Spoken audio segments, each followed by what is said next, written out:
Al Señor que nos guíe en esta noche.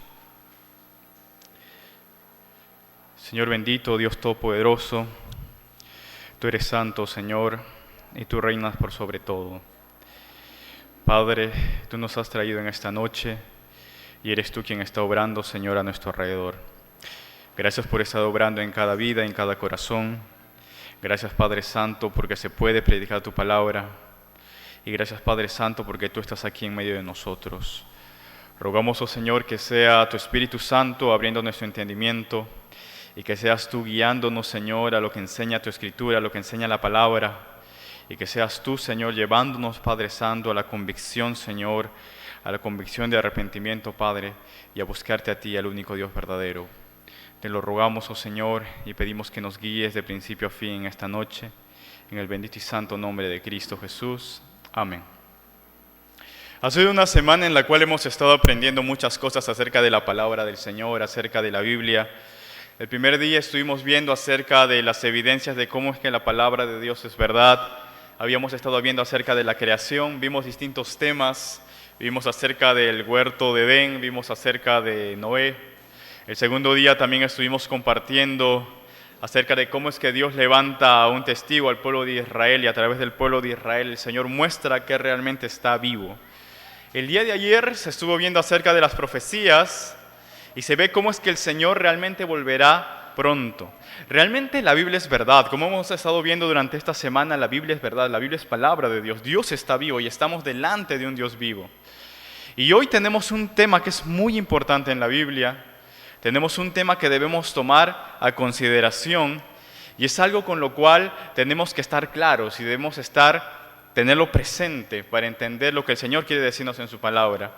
Y vamos a tratar acerca del tema del pecado, acerca del tema del juicio de Dios. Muchas iglesias, en muchos lugares ya no se habla acerca del pecado. Muchas personas o muchos predicadores sencillamente le dicen a la gente lo que quiere escuchar. Muchas veces usted va a ir a las iglesias y en la mayoría de iglesias lo único que a uno le dan son versículos que le dan palabras de aliento y sencillamente tratan de decir a la gente Dios te va a bendecir, el Señor te bendiga, y la gente va ahí y va a escuchar lo que realmente ellos quieren escuchar. Quieren escuchar bendición, bendición, y quieren escuchar simplemente palabras de prosperidad. No obstante, cuando vamos a la Escritura, si bien es cierto Dios es un Dios de amor y un Dios de bendición, pero Él también es un Dios justo. Y Él habla muy claro y muy fuerte acerca del pecado y acerca de la maldad del hombre. De verdad, los seres humanos tratamos de ocultar esto, tratamos de dejar de lado esto, pero Dios nos sigue hablando. Y cuando vamos a su palabra, vamos a encontrarnos con la verdad de la palabra del Señor. ¿Cuál es la condición de todo hombre? Querramos o no, vamos a estar delante del Señor. Y uno no puede callar esa verdad.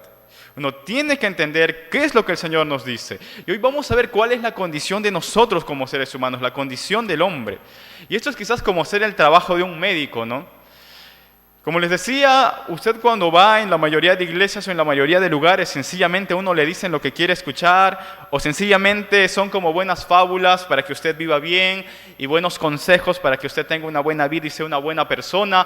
Pero muchas veces no tratamos con el origen del problema, no tratamos con el origen de nuestra situación, no tratamos con aquello que nos está separando de Dios, tememos llamar al pecado pecado. Y comparándolo con la medicina, si usted va a un médico y el médico, por no hacerle sentir mal, no le dice la enfermedad que tiene, ¿qué clase de médico sería? Si un médico, por sencillamente no hacerlo sentir triste, cuando ve que usted está por morir o que usted está en una enfermedad terminal, sencillamente le da unas pastillas ahí para el dolor y lo deja ir, ¿qué clase de médico sería? ¿Sería un médico diligente? ¿Sería un médico negligente? ¿Sería un médico negligente? Realmente, un médico no puede hacer eso, estaría faltando a su profesión, estaría faltando realmente a su ética médica. No puede hacer eso. ¿Cuánto más cuando hablamos de asuntos eternos, de las cosas del Señor? Si alguien no predica lo que enseña la palabra de Dios, si alguien no dice lo que es la verdad, Dios mismo va a juzgar a aquellos que enseñan, a aquellos que se hacen maestros y no dicen la verdad de la palabra de Dios. Aquellos que, como dice la Escritura, que quieren suavizar la palabra de Dios y simplemente quieren dar a la gente lo que quiere oír. Pero saben, hoy día estamos delante de Dios y el Señor abra nuestros corazones para realmente ver nuestra condición. Si uno realmente quiere llegar a la cura, primero tiene que encontrar la enfermedad. Primero tiene que encontrar la enfermedad y necesita un diagnóstico correcto sobre la enfermedad. Y eso es lo que Dios hace con nosotros. Y nos duela, le duela a quien le duele, el Señor habla claramente en su palabra. Sinceramente, estamos acostumbrados cuando hablamos de Dios a hablar de un atributo que es inherente a Él, y es el amor. Y es que quizás lo que más escuchamos acerca del Señor y decimos, Dios es amor, ¿verdad? Dios te ama. Y es una verdad, es cierto, Dios es amor, Dios nos ama. Es algo que de verdad nosotros conocemos muy bien como una cualidad de Dios, es una cualidad de Dios que uno ve en la palabra. Es más, no solo una cualidad, sino lo que Dios es amor. No obstante, muchas veces se habla de esto, pero no se habla de la otra cualidad que es mencionada en la Biblia muchas veces. Hay una cualidad que se menciona acerca de Dios, que se menciona más aún que su amor. ¿Usted sabe cuál es? Que desde el Antiguo Testamento se menciona esa cualidad acerca de Dios. Y es más, cuando se habla de esa cualidad acerca de Dios, no se la dice una sola vez, sino que se la repite 3 veces para enfatizarla claramente. ¿Sabe usted cuál cualidad es acerca de Dios esa? Correcto. La santidad. Quiero que lean conmigo, por favor, este versículo. Dice la palabra del Señor: y el uno al otro daba voces diciendo, Santo, Santo, Santo, Jehová de los ejércitos, toda la tierra está llena de su gloria. Aquí es cuando es el llamado de Isaías y él está delante de la presencia de Dios y los seres vivientes, los ángeles decían, Santo, Santo, Santo. Cuando uno va a la palabra encuentra esa cualidad de Dios, que Él es santo. Dios es amor, pero Dios es santo, santo, santo. Y ante un Dios santo no puede existir el pecado. Dios es santo, Él es único, Él es poderoso, Él es el dador de vida. En realidad no hay nada que se pueda comparar a Dios, no hay nada que se pueda comparar a su pureza, no hay nada que se pueda comparar a su poder. Cuando uno ve eso en la santidad de Dios, esa cualidad de Dios que está claramente en la Biblia, realmente es algo en lo que nosotros tenemos que tratar. Nos gusta escuchar del amor de Dios, pero realmente tenemos que tratar con la santidad de Dios. Y quizás sin darnos cuenta, aunque no lo digamos, aquello con lo que más luchamos es con la santidad de Dios. Usted puede vivir su vida, ¿verdad? Pero ¿se ha dado cuenta? Generalmente el hombre busca a Dios cuando está en problemas para que le ayude, pero la mayor parte del tiempo quiere que Dios esté fuera de su vida. ¿Se ha preguntado usted por qué la gente quiere que Dios esté fuera de su vida? ¿Por qué usted desea que Dios esté fuera de su vida? En el fondo es porque sabemos una cosa: Dios es santo. Y si un Dios santo está mirándome todo el día, las 24 horas del día, los 7 días de la semana, ¿cómo se siente uno delante de la santidad de Dios?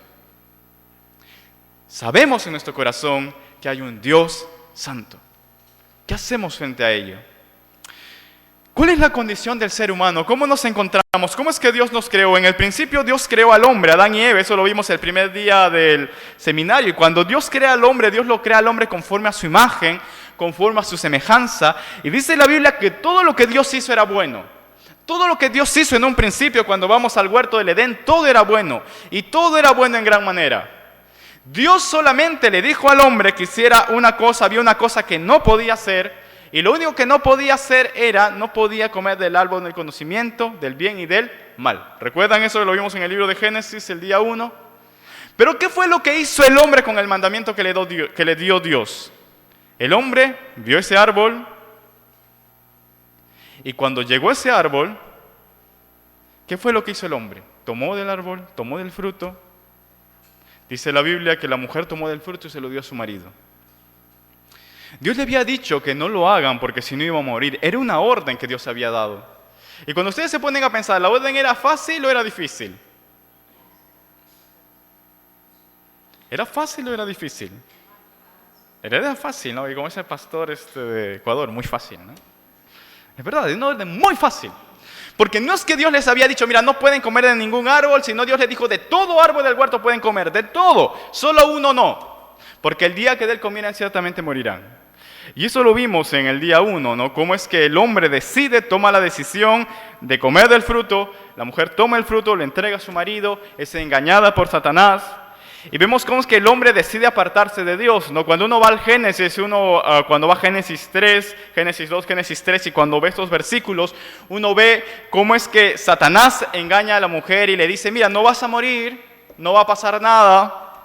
Lo único que pasa es que Dios no quiere que comas de ese fruto porque Dios sabe que vas a ser igual a Él, Dios sabe que tus ojos van a ser abiertos, pero si tú comes de este fruto, le dice, tú vas a ser como Dios, es lo que le dice Satanás.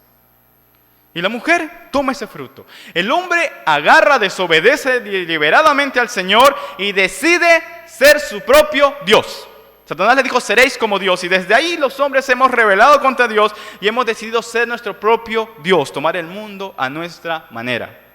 Y el hombre se apartó de Dios, comieron del fruto, el pecado llenó el mundo y el pecado trajo como consecuencia la muerte. Dios había creado un mundo perfecto, Dios había creado un mundo y el propósito de Dios para el hombre realmente era algo bueno y algo bueno en gran manera. Pero ¿qué fue lo que hizo el hombre? ¿Qué fue lo que hicimos nosotros? Adán se apartó de nosotros, Adán se apartó del pecado, de Dios, siguió el pecado y eso llegó a todos nosotros. Y por el pecado llegó la muerte.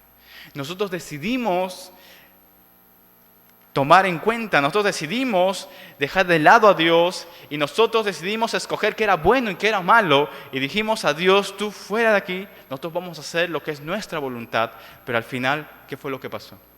El hombre se apartó de Dios, el pecado entró en este mundo y el pecado contaminó todo este mundo. ¿Cómo se encuentra nuestro mundo ahora? Mucha gente cuando ve la maldad del mundo es curioso y dice, no, mira, si existiera un Dios, ¿por qué hay tanto sufrimiento? ¿Por qué hay tanta maldad? Y culpan a Dios de la maldad del mundo, ¿verdad? Pero, ¿quién es responsable de la maldad del mundo? ¿Dios? ¿A quién Dios le dio libertad? ¿A quién Dios le dijo sojuzgad y gobernad sobre esta tierra? Al hombre. Fue el hombre. ¿Y a quién Dios le dio la responsabilidad sobre todas las cosas que iban a pasar en este mundo? ¿A quién se lo dio? Al hombre. ¿Y qué decidió hacer el hombre con esa responsabilidad que Dios le dio? Decidió dejar de lado a Dios. Decidió dejar su propio camino. ¿Y qué hemos visto? La consecuencia ha sido la muerte. Y el hombre día a día está apartándose de Dios. Las guerras se forman en el corazón del hombre. La maldad se forma en el corazón del hombre. Y la gente todavía tiene tenemos el descaro de culpar a Dios. Pero hay un Dios santo que va a juzgar la maldad. La Biblia dice claramente cómo es que el pecado vino a este mundo. Dice, quiero que lean conmigo por favor, dice, pero por tanto, como el pecado entró en el mundo por un hombre y por el pecado la muerte, así la muerte pasó a todos los hombres por cuanto todos pecaron. Eso es clarísimo. Esto lo vimos el primer día. El huerto de Edén realmente existió, no es un cuento, no es una fábula, no es una metáfora, realmente lo vimos, el primer día realmente sucedió, realmente hubo un Adán y una Eva real, realmente hubo un huerto, esto realmente pasó y realmente podemos ver ahora las consecuencias del pecado en nuestra vida. El pecado entró en el mundo por un hombre. Dios creó a Adán y Eva, nuestros padres decidieron separarse de Dios, seguir su propia voluntad y finalmente eso trajo como consecuencia que el pecado se transmitió a todos los hijos. Todos nacimos sinceramente en pecado, todos nacimos con esa semilla del pecado. Es verdad, todo hombre nace pecador. Es curioso ver cómo es que el mundo trata de enseñarte y trata de decirte, no, las personas no son malas, dice, no, la sociedad los hace malas o una cosa así, ¿no? Si no, las personas son buenas en el fondo. Pero ¿qué dice la Biblia al respecto? ¿Qué dice la Biblia al respecto? La Biblia dice que no. La Biblia dice claramente, por cuanto todos pecaron y todos están destituidos de la gloria de Dios. Y la Biblia enseña mente que el pecado viene desde Adán y el pecado es algo que está en nosotros, es algo que somos y usted se puede dar cuenta de ello. ¿Quién ha tenido hermanos pequeños o aquí los que son padre o madre, ¿no? ¿Quién ha visto a sus niños? Dígame usted, cuando nacen son muy bonitos, ¿verdad? Cuando tienen los sobrinitos son muy bonitos y son así hermosos, pero cuando van creciendo, ¿usted se ha dado cuenta de una cosa? ¿Usted tiene que enseñarle a un niño a renegar? ¿Usted tiene que enseñarle a un niño a hacer berrinche? No. Las mamás no tienen que enseñar a un niño a hacer berrinche. ¿Usted tiene que enseñar a un niño a mentir? ¿Se ha dado cuenta? ¿Usted tiene que enseñar a un niño a ser egoísta? No, es todo lo contrario. Los padres tienen que enseñar a los niños a no hacer berrinche, a no ser egoístas, a compartir, a ser educados, porque cuando un niño tú lo dejas a su libre albedrío, ¿cómo es que se convierte el niño? ¿Se vuelve una gran persona y una persona así, con buen sentimiento, con buen corazón y que hace bien a todos? ¿Esa es la consecuencia? Si eso es lo que crees, nunca has tenido sobrinos. Bueno, en mi caso, ¿no? O nunca ha tenido hijos uno. Uno puede darse cuenta que no, cuando los niños crecen, cuando los niños van avanzando, si no han sido bien criados, ¿hacia dónde se inclinan? Y mientras más van creciendo, ¿hacia dónde se inclina su corazón? ¿Hacia el bien? Un padre puede saber eso y los hijos también lo sabemos. Porque los hijos lo hemos vivido. Los hijos lo sabemos, los hijos sabemos claramente. Mientras más crecemos, nuestro corazón no se inclina al bien, se inclina al mal. Y esto lo traemos desde niños. Desde niños. Porque el pecado, en el huerto del Edén, Adán pecó y ese pecado ha venido a cada uno de nosotros. De verdad, en nuestro corazón hay maldad. Si no es por la gracia de Dios, si realmente no es por la obra de Dios en este mundo, el hombre si pudiera hacer lo que quisiera, si tú le dejaras al hombre hacer lo que quisiera realmente, ¿cómo sería nuestro mundo? Si Dios no conteniera el pecado, ¿cómo sería nuestro mundo? Hace tiempo que nos habíamos destruido. Y eso lo podemos ver, es claramente. Y el pecado trae una consecuencia muy grave. El pecado trae consecuencias entre los seres humanos. Tenemos luchas, disputas, sufrimiento, dolor, enfermedad, muerte. Eso no es algo que Dios quiso. Eso es algo que vino a consecuencia del pecado, a consecuencia de nuestra desobediencia. ¿Y qué más pasa? ¿Qué es más lo que hace el pecado? En el libro de Isaías, quiero que lean conmigo esto, dice: pero vuestras iniquidades han hecho división entre vosotros y vuestro Dios, y vuestros pecados han hecho ocultar de vosotros su rostro para no oír. El pecado no solo nos hace pelear entre nosotros como seres humanos, sino lo peor o la peor consecuencia del pecado es que el pecado nos separa de Dios. El pecado nos separa de Dios. Uno no quiere a Dios en su vida porque sabe que es un Dios santo, porque sabe en su vida, en su corazón, en su conciencia que uno es pecador. Eso es algo que uno no le tiene que decir. Uno quiere tratar de ocultarlo y uno tiene que decir, no, yo soy una buena persona, pero todos en el fondo, en nuestra conciencia, sabemos que somos pecadores. Y sabemos que no podemos estar ante la presencia de un Dios santo. Y nosotros tratamos de cubrir nuestro pecado con nuestra propia justicia, pero no alcanza la justicia de Dios. Tratamos de cubrir nuestro pecado con religión, con ser buenas personas, con moralidad, pero eso no alcanza la justicia de Dios, porque Dios es santo, Él es perfecto. ¿Cuál es la paga del pecado? ¿Cuál es la consecuencia del pecado? Este es un versículo muy conocido. Quiero que lo lean conmigo y dice, porque la paga del pecado es muerte. La consecuencia del pecado es la muerte, la separación de Dios, la muerte física y finalmente la segunda muerte, que es la muerte espiritual. De verdad, Dios es un Dios santo. Dios es un Dios santo, Dios es puro, pero el hombre realmente al entregarse al pecado, al entregarse a la maldad, el hombre se ha contaminado y se ha separado completamente de Dios. No hay ningún hombre que pueda decir yo soy justo. No hay ningún hombre que pueda decir yo soy limpio. Todos hemos pecado y todos estamos en la misma situación. Cuando estoy aquí predicando, sencillamente estoy como uno más predicando de nuestra situación delante de Dios. Todos hemos pecado.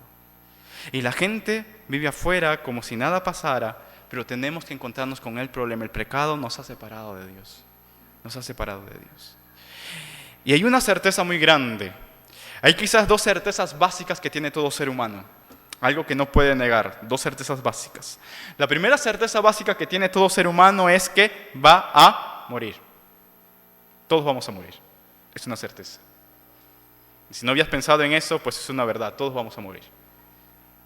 Y la siguiente certeza, algo que tenemos muy claro en nuestro corazón, que en el fondo es el temor a la muerte, es que todos tenemos certeza de un juicio. ¿Se ha preguntado por qué la gente tiene tanto temor a la muerte? ¿Usted mismo por qué tiene tanto temor a la muerte? Cuando se pone a profundizar en ello, no es tanto el dolor. Puede ser que el sufrimiento sea algo que nos dé miedo, pero en el fondo, en nuestro corazón, en nuestra certeza, sabemos que hay un juicio. Toda persona. Hay gente, por ejemplo, los ateos tratan de negar a Dios, ¿verdad? Y tratan de negar a Dios. ¿Pero por qué tanto nos empecinan en negar a Dios? Porque ellos saben que si hay un Dios, ese Dios va a juzgar cada una de sus acciones. Y todo hombre tiene esa certeza. Todo hombre sabe que un día se va a encontrar con un Dios santo y ese Dios lo va a juzgar. Y la Biblia lo dice claramente y lo muestra. Dice así en el libro de Hebreos. Y de la manera que está establecido para los hombres, que mueran una sola vez y después de esto, el juicio. La pregunta es, ¿estarás preparado para ese juicio? ¿Estás preparado para encontrarte frente a un Dios santo? A diario vemos a nuestro alrededor, en nuestro país, cómo es que se pueden corromper jueces, cómo es que uno puede comprar la justicia, pero ¿podrá uno sobornar a Dios? ¿Podrás tú engañar a Dios? ¿Hay algo que tú le podrás decir a Dios? Pónganse a pensar en ello. ¿Realmente tú tendrás excusa delante de Dios? El hombre morirá una sola vez y después de esto el juicio. En verdad esto es muy claro. Y la Biblia nos narra claramente, el Señor Jesucristo habló de esto, ¿no? Él habló acerca de lo que debíamos temer. Él estaba con sus discípulos y de repente venían los fariseos y los fariseos los hostigaban y les decían que no prediquen, que se callaran y muchas veces les intimidaban. Pero el Señor Jesucristo no se inmutaba y sus discípulos estaban asustados, un poco atemorizados porque realmente los hostigaban tanto. Pero Él se para frente a sus discípulos y frente a la multitud y Él dice una cosa, eso está en el libro de Mateo, el capítulo 12, y Él dice: mas os digo, amigos, dice, no temáis a los que matan el cuerpo y después nada pueden hacer. No temáis a los que matan el cuerpo, Él dijo. Pero también dijo: yo les voy a enseñar, dijo el Señor Jesús, a quién debéis temer. Él les dijo: temed a aquel que después de haber quitado la vida, tiene poder de echar en el infierno. Si os digo, a este temed. ¿Y quién es él que tiene poder de echar nuestra vida en el infierno? ¿Quién es? ¿El diablo? No, el diablo también va a ir a parar allá. ¿Quién es? Dios mismo. Les estaba diciendo, quienes ustedes deben temer realmente es a Dios. Y a veces no pensamos en eso, pero nuestro principal problema, el principal problema del pecado es que hay un Dios santo. Y este Dios santo va a juzgar el pecado. A veces la gente dice tiene temor de Satanás. No, Jesús no dijo témanle a Satanás, Jesús dijo témanle a Dios. Porque dense cuenta que tenemos un enemigo omnipotente, omnipresente, omnisciente. Y si estamos en pecado, si estamos apartados de Dios, la Biblia dice claramente que somos enemigos de Dios. ¿Y usted va a poder con ese enemigo? La Biblia dice claramente, dura cosa es caer en manos de un Dios vivo. ¿Usted va a poder escapar de Dios? ¿Su problema con quién es? Su problema es con Dios. ¿Usted piensa que va a escapar de Dios? ¿Se ha puesto a pensar en ello? ¿Piensa que simplemente con tener una religión, con ir a una iglesia va a escapar de Dios? ¿Usted piensa eso? ¿Qué significa realmente ser pecadores? ¿Qué dice la Biblia? ¿Qué significa que ser pecadores? Esto nos hace ver cómo nos ve Dios. ¿Cómo es que Dios juzga al ser humano? ¿Cómo es que Dios nos juzga a nosotros? ¿Qué significa que yo sea un pecador? Tengamos claro esto. Ser un pecador, a veces la gente sencillamente no se trata de cómo me veo yo, porque nosotros somos egoístas. Sabemos que somos malos, pero sencillamente nosotros tratamos de compararnos con el resto y decimos, yo soy malo, pero no soy tan malo como fulanito, ¿no?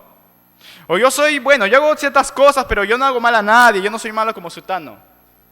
Y a veces entre nosotros nos vemos buenos, ¿no? Juzgamos a las personas juzgamos a las personas de verdad por sus acciones y a nosotros por nuestras intenciones, dice un dicho, ¿no? O sea, nosotros nos vemos a nosotros como personas buenas, generalmente. Generalmente es lo normal. Nos excusamos, siempre nos excusamos. Si hemos hecho algo malo, siempre nos excusamos, buscamos una excusa. Tampoco es cómo nos ven las otras personas. Cuando hablamos del pecado no se trata de cómo me ve el pastor, cómo me ven mis vecinos, cómo me ven mis hijos. Porque ¿qué hacemos nosotros como personas? ¿Acaso aquí hay una persona que se muestra tal cual es frente a todos? Ustedes me ven a mí así compartiendo la palabra, pero ¿realmente me conocen cómo soy en mi corazón? ¿Podemos conocer, usted a la persona que está a su costado, puede conocer cómo es en su corazón realmente? No, los seres humanos mostramos lo que queremos mostrar. Generalmente mostramos lo mejor de nosotros. Ocultamos lo que somos realmente. Es lo normal, así somos. Pero sin embargo, ¿podemos ocultarnos de Dios? ¿Podemos ocultarnos de Dios? No. La Biblia dice claramente, no hay justo ni aun uno. No hay justo ni aun uno. ¿Cómo juzga Dios? Tenemos que entender cómo juzga Dios. Dios juzga nuestra naturaleza original desde el principio. Dios ve y cuando todo hombre nace en pecado. Todo hombre nace pecador. Desde Adán, todo hombre ha nacido pecador, inclinado al pecado. Dios juzga nuestras acciones y Dios juzga también nuestro corazón, nuestras intenciones. Dios no solamente juzga lo que hacemos, sino que Él también juzga nuestras intenciones, porque Dios no solamente juzga lo que hacemos, sino que Dios también juzga lo que somos. Dios juzga lo que somos, no solamente lo que hacemos, sino lo que realmente somos en nuestro corazón. Y esto es una verdad. Muchas veces usted piensa que Dios lo va a juzgar solo en sus comportamientos. La ley humana, la ley del mundo juzga los comportamientos solamente. La ley del mundo, la ley normal, la ley natural solamente juzga las acciones. O el intento de cometer una acción, lo que se conoce como tentativa. Pero la ley de Dios no solo juzga las acciones, sino que también juzga nuestro corazón, nuestras intenciones. ¿Cómo se ve usted delante del Señor? ¿Cómo está usted delante del Señor? Delante de la ley humana, delante de los hombres, digamos que usted ve esta laptop, se la quiere llevar, agarra, la roba, se la lleva, usted ha consumado un robo y hizo un delito. Y delante de la ley humana eso sería un delito. Pero digamos que usted ve esta laptop y se la quiere robar, pero como hay demasiada gente no la toma y se va. Delante de la ley humana usted no ha cometido nada, pero delante de la ley de Dios usted ya es un ladrón. Porque Dios no solamente juzga lo que hacemos, sino lo que somos. Por eso el Señor dice, el hombre mira lo que está afuera, pero Dios mira el corazón. Ahora, ¿podemos hacer algo delante de ese Dios? No sé si se han puesto a pensar ustedes profundamente en la condición que nos encontramos. Hay una pregunta muy importante que uno tiene que hacer. Hemos estado viniendo estos 3 días del seminario. Quizás usted va a una iglesia, quizás usted hasta lee la Biblia, pero una pregunta con sinceridad quiero que se haga en su corazón ahora. ¿A dónde iría si muriera ahora? Si hoy muriera, en ese momento muriera, ¿a dónde iría usted? Si hoy Dios lo llamara y usted iría a juicio delante de Dios, ¿a dónde iría? ¿A dónde iría? ¿Se ha preguntado usted eso? ¿A dónde iría? Un día se presentó delante del Señor una persona, es ser un joven, no sabemos su nombre. Él se va delante del Señor Jesucristo. Y este joven se va delante del Señor Jesucristo y él va con una pregunta. Y él le dice, Maestro bueno, le dice, ¿qué bien haré para tener la vida eterna? Se puede decir, ¿qué debo hacer para entrar al cielo? Entonces Jesús lo mira al joven. Y cuando lo mira al joven, él le dice, ¿no? Cuando uno va a Mateo, ese capítulo, él le dice, mira, es muy sencillo, le dice, si quieres entrar al reino de Dios, entonces guarda los mandamientos, le dice. Y el joven le dice, ¿cuáles mandamientos? Y Jesús le dice, no matarás, no adulterarás, no hurtarás, no dirás falso testimonio, honra a tu padre y a tu madre, amarás a tu prójimo como a ti mismo. Y el joven va y le responde como que muy alegre, ¿no?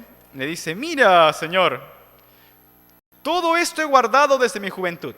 ¿Qué más me falta? Le dice. Yo he guardado la ley desde mi juventud. ¿Qué más me falta? Decía el joven.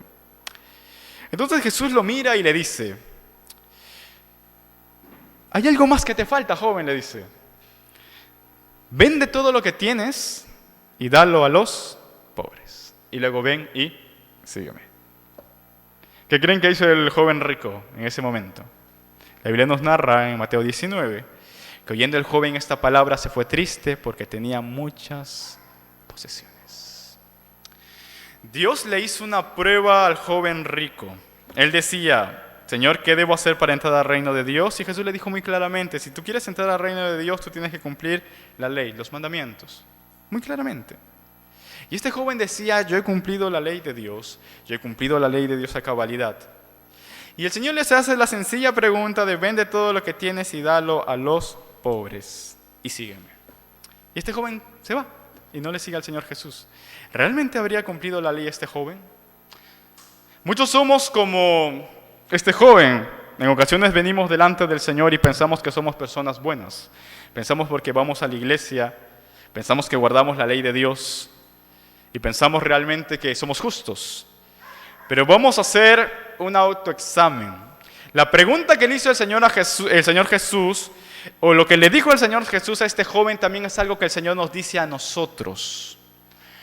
El pecado nos impide venir delante del Señor. ¿Y cómo podemos definir el pecado? Primera de Juan 3:4 da una definición del pecado, y quiero que la lean conmigo. Dice, todo aquel que practica el pecado, practica también la infracción de la ley. Pues el pecado es infracción de la... ¿Qué es infracción? Es no cumplir, pasar por alto. El pecado es la infracción de la ley. El pecado nos impide llegar a Dios. Y por eso el Señor le dijo al joven, si tú quieres entrar al cielo, cumple la ley, cumple los mandamientos. ¿Los has cumplido? Era como para hacer un autoexamen a ese joven. Hazte un examen tú. ¿Realmente has cumplido la ley? El joven creía que se había cumplido la ley. ¿Realmente lo habría cumplido? Vamos a ver si realmente este joven cumplió la ley. Pero más que ello, vamos a hacer nosotros el propio examen que el Señor Jesús le hizo al joven rico, el examen de la ley. ¿Conocen ustedes los 10 mandamientos? Muchos de verdad los hemos escuchado, ¿verdad? Hasta hay películas de ello y en Semana Santa los vemos. ¿Conocen ustedes los 10 mandamientos? Él le dijo, el pecado es infracción de la ley. ¿Conoce usted la ley de Dios? Usted dice que es buena persona, quizás como el joven rico. Usted dice que ha agradado a Dios desde su juventud. Pues entonces está dispuesto a venir al autoexamen, al examen que nos da el Señor, el examen de la ley. Vamos a venir ahora hoy y vamos a tomar la misma pregunta del Señor Jesús. Si tú quieres ir al cielo, si tú realmente quieres heredar la vida eterna, guarda los mandamientos. Y vamos a hacernos esa pregunta. ¿Hemos guardado la ley de Dios? ¿Qué les parece si hacemos el examen? Decimos guardado la ley de Dios. Y quiero que abramos hoy nuestros corazones porque es algo que dijo el Señor Jesús. ¿Quieres entrar al cielo? Guarda la ley. Y vamos a ver lo que son los 10 mandamientos. Todos hemos escuchado de esto, ¿verdad? Y todos hemos escuchado los 10 mandamientos, pero ¿habrá alguien en esta sala que me pueda recitar los 10 mandamientos de memoria? O al menos el primer mandamiento, ¿no? ¿Quién sabe cuál es el primer mandamiento? ¿Cuál es el primer mandamiento? ¿Cuál es el quinto mandamiento? ¿Para qué Dios nos dio la ley? ¿Para qué Dios nos dio la ley? Para cumplirla, ¿verdad? Interesante. Pero decimos que Dios nos dio la ley para cumplirla, pero ¿lo saben? ¿Saben al menos los 10 mandamientos? De verdad, yo estaría feliz si al menos en esta sala, en este auditorio, alguien me podía recitar los 10 mandamientos de memoria. Solo uno. Si 100 soles a quien me recita los 10 mandamientos de memoria. Rápido, vamos. De verdad, la gente dice, Dios nos dio la ley para cumplirla, pero ¿quién puede recitar los mandamientos de memoria? ¿Quién puede dar a ver el sexto mandamiento, el quinto mandamiento? ¿Quién? Muchas veces decimos sí, ¿no? El primer mandamiento decimos, el segundo mandamiento, decimos que conocemos la ley de Dios. Decimos que debemos cumplir la ley de Dios, pero ¿la conoces al menos? ¿Cómo puedes cumplir algo que no conoces? El Señor le dijo al joven rico, ¿quieres entrar al cielo? Guarda los mandamientos. Hemos guardado los mandamientos, vamos al examen de Dios. ¿Cómo estamos delante de Dios? ¿Cómo estamos realmente? ¿Hemos guardado la ley de Dios? ¿Qué dice la Biblia? Hay un propósito por el cual Dios nos dio la ley. Y hay algo muy importante que podemos ver a través de la ley. Él dice, pero sabemos que todo lo que la ley dice, lo dice a los que están bajo la ley, para que toda boca se cierre y todo el mundo quede bajo el juicio de Dios, ya que por las obras de la ley ningún ser humano será justificado delante de él, porque por medio de la ley es el conocimiento de pecado. La ley nos permite tener conocimiento de nuestro pecado. La ley es como un espejo.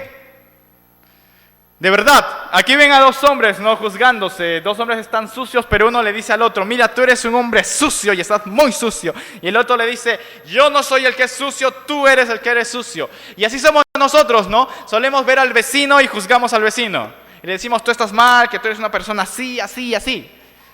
Y el otro también viene y nos dice, ay, pero tú eres así, así, así.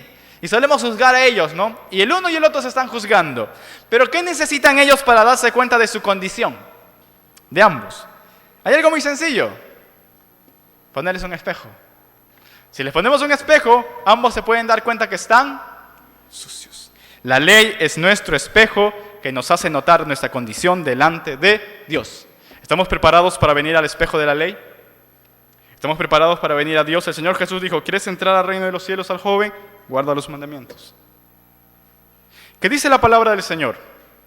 Vamos a hacernos esta pregunta y este examen. ¿Hemos cumplido la ley de Dios? Si nosotros hubiéramos sido ese joven y veníamos delante del Señor Jesús y Él nos decía, guarda los mandamientos, has cumplido la ley, ¿qué le diría usted al Señor Jesús? ¿Qué le diríamos nosotros al Señor Jesús? Pues vamos al estudio de la palabra de Dios, la ley. Éxodo 20. Solo los 10 mandamientos veremos en esta noche. No lo veremos de una manera profunda, sino solamente vamos a ver de una manera superficial. No obstante, cada uno va a estar delante de la ley y cada uno póngase delante del Señor. Esto es muy importante, de verdad. Es nuestra condición delante de un Dios santo. Usted no sabe lo que le puede pasar saliendo de aquí. Pongámonos delante de la ley y abra su corazón. Éxodo 20. ¿Cuál es el primer mandamiento? ¿Cuál es el primer mandamiento? ¿Alguien lo sabe?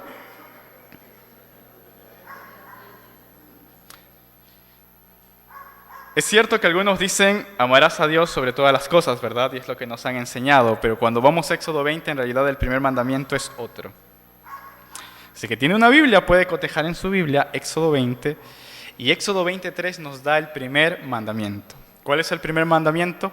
Quiero que lo lean conmigo, por favor. Dice, no tendrás dioses ajenos delante de mí.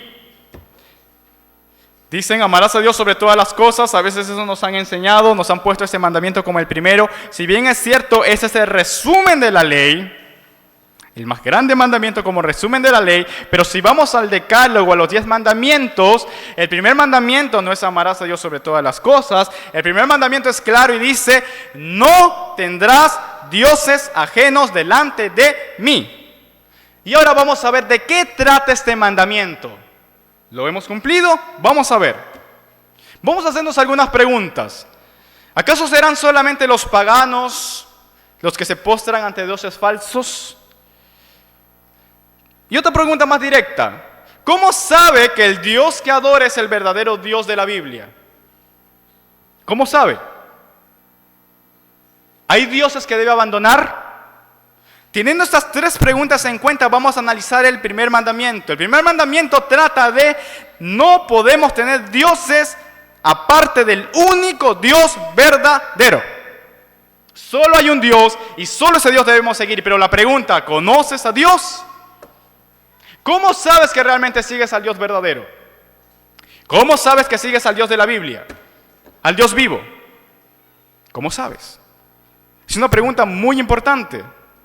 No tendrás dioses ajenos delante de mí. Este mandamiento básicamente nos enseña 3 cosas. Hay 3 cosas que nos enseña este mandamiento cuando vemos no tendrás dioses ajenos delante de mí. Es un mandamiento que va directamente contra la idolatría. La idolatría es poner otra cosa en el lugar de Dios, tener otro Dios aparte de Dios. Y la idolatría, primero podemos definirlo. La primera definición que vemos en la Biblia de idolatría y que entendemos la idolatría es cuando agarramos un objeto o algo y lo consideramos como algo sobrenatural y lo adoramos directamente, ¿no?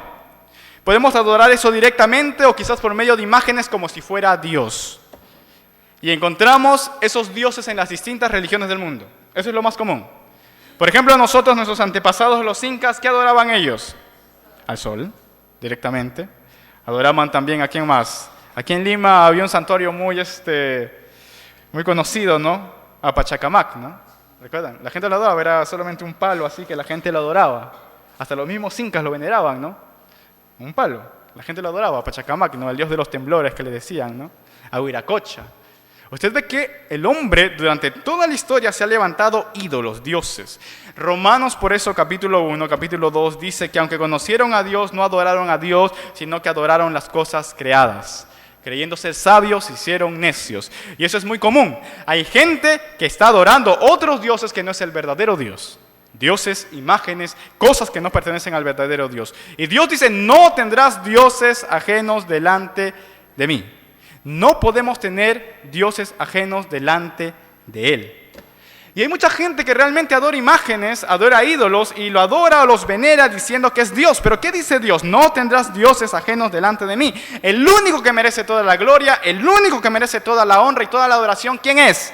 Dios. Y esto es lo que enseña el primer mandamiento. Claramente el Salmo, hablando acerca de la idolatría, él dice, los ídolos de ellos son plata y oro, obra de manos de hombres. Tienen boca, mas no hablan, tienen ojos, mas no ven, orejas tienen, mas no oyen, tienen narices, mas no huelen, manos tienen, mas no palpan, tienen pies, mas no andan, no hablan con su garganta. Y hay mucha gente que adora así, a imágenes, a ídolos. Esa es la primera acepción que podemos ver cuando dice, no tendrás dioses ajenos delante de mí. Pero cuando seguimos viendo y profundizamos más en la palabra, ¿qué es otra cosa que puede tomar el lugar de Dios en la vida de uno? Un ídolo también puede ser algo material o no material que capta todo nuestro interés, que llena nuestro pensamiento, que llega a ser nuestra razón de vivir. Cosas sin la cual creemos no podemos ser felices y que adoramos y servimos con nuestro tiempo, dinero y corazón. ¿A qué es a lo que usted dedica más su tiempo? ¿Qué es en lo que más piensa usted? ¿Dónde está su corazón? ¿En Dios? Si su corazón no está ahí, y si usted ve que hay otra cosa a la que dedica su tiempo, su dinero y su corazón completo, ese es su Dios. ¿Qué puede ser? ¿La fama? ¿Qué más? ¿El placer? ¿El dinero? ¿Qué cosa está tomando toda su atención? ¿Qué es a lo que más le dedica su tiempo? ¿Qué es lo que más le dedica su vida? ¿Se ha puesto a pensar? ¿Es a Dios? Si hay algo que le dedica más que a Dios su vida, ya encontró su ídolo. Ya lo encontró. Si Dios no está en el centro de su corazón, usted está quebrantando el primer mandamiento. No tendrás dioses ajenos delante de mí. Hay mucha gente que, por ejemplo, empezó con nosotros los primeros días de seminario, pero mucha gente hoy ya no está. Escuchan la palabra y no están. Mucha gente se va yendo. Y puede ser por muchos problemas, ¿no? Pero se ha puesto a pensar en esto. Si Dios realmente fuera lo más importante en su vida, ¿dónde estarían ellos? Buscando a Dios. Pero de verdad, pueden haber excusas válidas, pero eso nos muestra dónde está realmente nuestro corazón.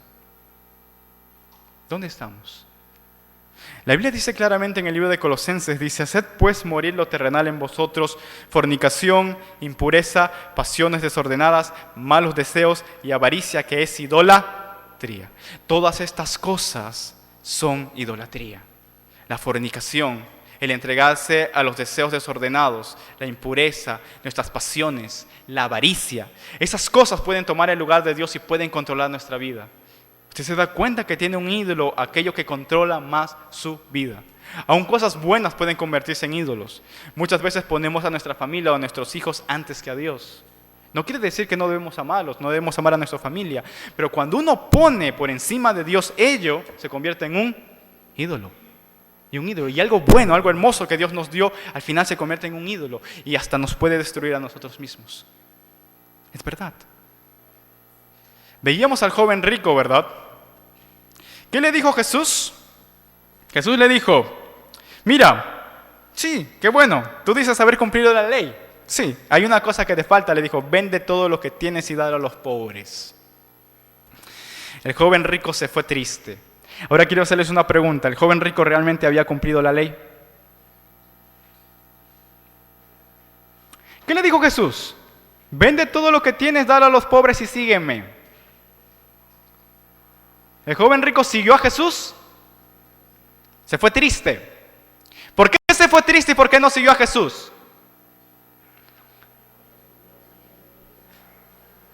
Porque ¿qué es lo que amaba más en el fondo este joven? ¿Qué era su Dios? Su riqueza. Y Jesús no se lo dice directamente. Jesús era un gran maestro. Jesús no le dice: eres un mentiroso, tú no has cumplido la ley. No, Jesús le dice: sí, mira, has cumplido la ley, una cosa te falta, le dice muy sabiamente: vende todo lo que tienes, dalo a los pobres y sígueme. El joven se va, porque en el fondo lo que pasaba es que el joven tenía otro Dios, otro ídolo, su riqueza. Él no estuvo dispuesto a vender todo lo que tenía y darlo a los pobres para seguir a Dios. Él no estuvo dispuesto, porque amaba más a sus riquezas que a Dios. Pero ¿cuántos nos encontramos en la misma condición del joven? Quizás no es nuestra riqueza. ¿Qué puede ser? ¿Qué es aquello que está en el lugar de Dios? ¿Ama usted más a Dios? Si Dios le pidiera lo que más ama, ¿usted se lo daría? ¿Se lo daría? ¿O lo ama más que a Dios? No tendrás dioses ajenos delante de mí. No tendrás dioses ajenos delante de mí. ¿Cómo estamos delante del Señor? Ahora examinémonos, examínese a sí mismo. ¿Realmente tú puedes decir que has cumplido el primer mandamiento? ¿Realmente tú puedes decir que realmente amas a Dios por encima de todo? ¿Y no tienes ningún ídolo delante del Señor? ¿Realmente puedes decirlo? El joven rico creía que sí. Muchos de nosotros decimos, sí, yo amo a Dios. ¿Realmente lo amas? ¿Realmente lo amas por encima de todo? Si Él te pidiera aún lo que más amas, como se le pidió a Abraham, no sé si recuerdan esa historia, le pidió a su único hijo Isaac que me le entregue como sacrificio, ¿tú lo harías? ¿O amas más a Isaac? Amas más a tu Isaac. Tienes un ídolo ahí. Que eso es aquello que está impidiendo que tú vengas a Dios. Que es aquello que está impidiendo que tú te acerques a Dios. Hay muchos que no quieren venir a Dios por una sencilla razón. No quieren dejar sus ídolos. Yo sé que hay muchos aquí que están presentes que saben muy bien que es verdad, saben muy bien que lo que dice la palabra de Dios es verdad, saben muy bien que necesitan a Dios, pero no quieren venir ahora. Por una sencilla razón. No quieren dejar sus ídolos. ¿Qué es aquello que te ata, que te esclaviza, que no quieres dejar? Pero ¿qué te dice el Señor? No tendrás dioses ajenos delante de mí. Déjalo y ven a mí. Dios nos dio los mandamientos no como una carga en sí. Porque Dios sabe que la única forma de que realmente seamos felices y realmente tengamos gozo es cumpliendo su voluntad. Ningún ídolo puede llenar tu vida. Ningún ídolo realmente puede a ti suplirte lo que necesitas. El único que puede llenar tu vida y que puede transformarla es Dios. ¿Qué te impide venir a Él? Realmente donde encontramos gozo, el único lugar donde podemos encontrar verdadera paz es en Dios. Pero ¿por qué no venimos a Él? ¿Hay un ídolo ahí? ¿Qué te impide venir a Dios? ¿Qué te impide venir a Dios? Están aquí en esta noche. Puede que tú estés aquí, puede que estés aquí presente, aquí en cuerpo, pero que ¿dónde está tu corazón? ¿Dónde está tu mente? ¿Dónde estás? ¿Qué te impide venir a Dios? ¿Qué nos impide venir al Señor? No tendrás dioses ajenos delante de mí. Él te llama a destruir esos ídolos y venir a Él. Solo en Él hay paz. Solo Él puede suplir todas tus necesidades. Cuando vemos acá la otra acepción a la cual da este mandamiento, la tercera acepción es cuando dice no tendrás dioses ajenos delante de mí. Es una prohibición que también vemos en la Escritura. Es cuando el hombre se entrega a la adoración de espíritus diabólicos, sobrenaturales, puede ser Satanás, sus demonios. Ellos también buscan ser adorados como Dios. Y hay gente que está entregada a espíritus, a la adoración de espíritus, a la adoración de Satanás, algunos aún sin saberlo, pensando que es algo inocente. Hay gente que está entregada a eso. De verdad, esto por ejemplo es Campo de Marte. Usted ve mucha gente haciendo cola, ¿no? Y cuando uno pasa a Campo de Marte, esta foto era gente haciendo cola. ¿Para qué hacía tanta cola la gente? Uno se preguntaba. Bastante gente allá había haciendo cola. ¿Saben para qué era esto? No sé si lo vi ahí. Para una curandera. Para que les lea el futuro. Para que les diga su suerte. ¿A quién están adorando ellos? La gente lo ve como algo común, como algo inocente, ¿verdad? ¿Qué están haciendo? Para que les dé prosperidad, para que les dé salud.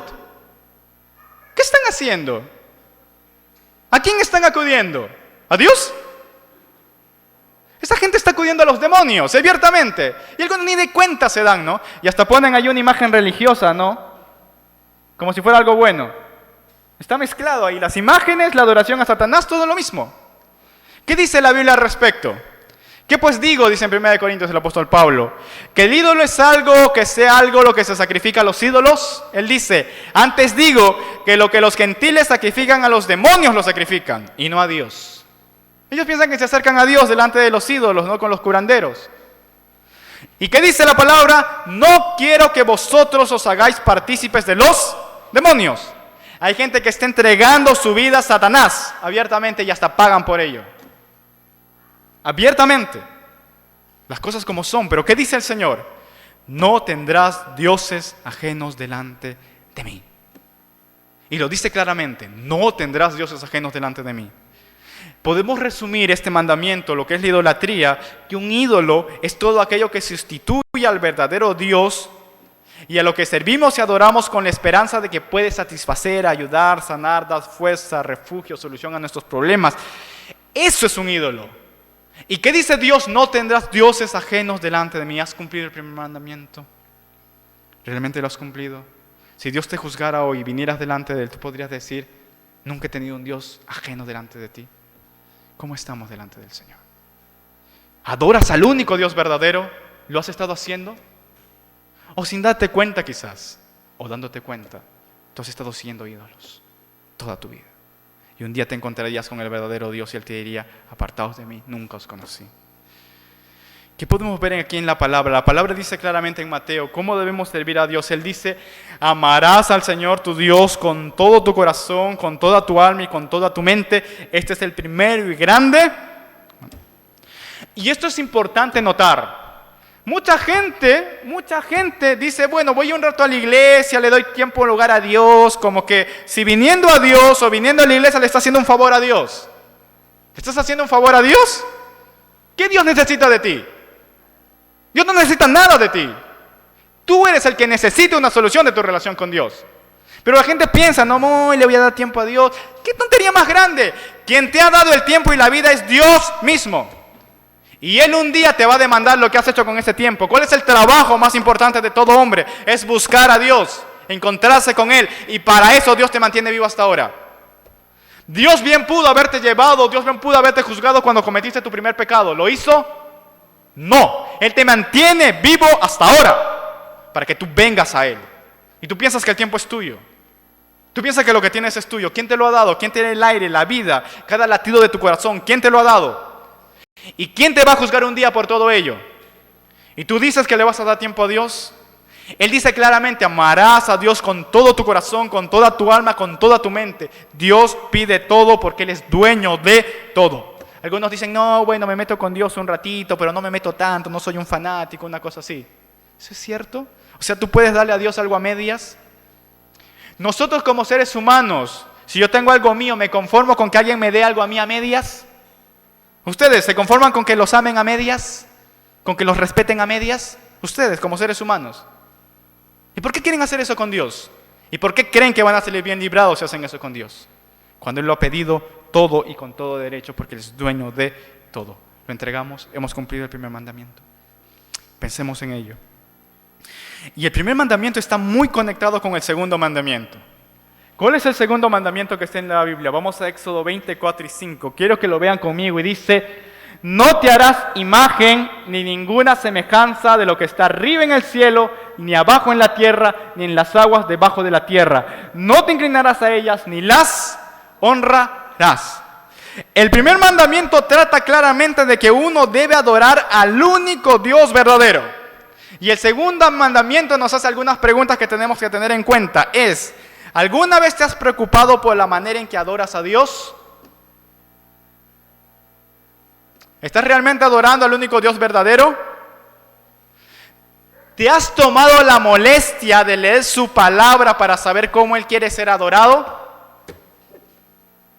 El primer mandamiento nos habla claramente acerca de que debemos adorar al único Dios verdadero, pero el segundo mandamiento nos declara cómo debemos adorarle.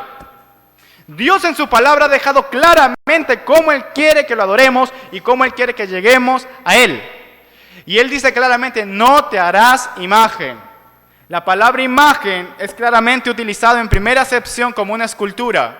Hay gente que muchas veces se hace esculturas, se hace ídolos. Y uno puede ver aún en muchas iglesias que se llaman cristianas, ídolos, imágenes. Pero ¿por qué están ahí si Dios dice que no debemos hacernos imágenes? Algunos dicen, no las adoramos, las veneramos. ¿Pero qué dice el mandamiento? No te inclinarás a ellas, ni las honrarás, ni las venerarás. ¿Pero qué hace la gente? La gente va tras las imágenes. Y cree que está adorando a Dios porque así le ha dicho un pastor, un cura, un sacerdote o lo que sea. Pero se han tomado la molestia de tomar su Biblia y leer. ¿Que acaso Dios te va a juzgar por lo que te dijeron? Dios te va a juzgar por su palabra. ¿La conoces? Dios nos ha dado una ley y Él nos ha mostrado cómo quiere ser adorado y vivimos como si Dios no nos lo hubiera dado. Y vivimos como si Dios no le interesara. Esto es algo muy claro. ¿Cómo hemos estado viviendo durante todo este tiempo? No te harás imagen. La siguiente acepción, que es la palabra imagen, en el español también se entiende al igual que en el hebreo. La imagen también tiene que ver con la idea. Imagen es una palabra que tanto en el español, en el hebreo también se utiliza así, es para una idea, una imagen de algo. Y eso es lo que hacemos también muchas veces, nos hacemos una imagen de Dios. Y de ahí viene la palabra imaginación. Nos imaginamos un Dios. Y esto es más común de lo que ustedes creen. ¿Realmente adoras al Dios de la Biblia o te has creado un Dios a tu propia imagen, a tu propia imaginación? Yo recuerdo que cuando predicaba, una de las excusas más comunes que te da la gente acerca de Dios es: mira, sí, la Biblia es importante, es bonita, pero ¿sabes? Yo adoro a Dios a mi manera, dicen. ¿Lo ha escuchado? ¿Lo ha dicho usted? ¿Quién te ha dicho a ti que tú puedes adorar a Dios a tu manera? ¿Acaso Dios no dejó la manera en que Él quiere ser adorado? ¿Quién te ha dicho a ti que tú puedes decidir cómo adorar a Dios? El segundo mandamiento nos dice claramente: no te harás imagen. ¿Cuál es la imagen que tú tienes de Dios? ¿Quién tú crees que es Dios?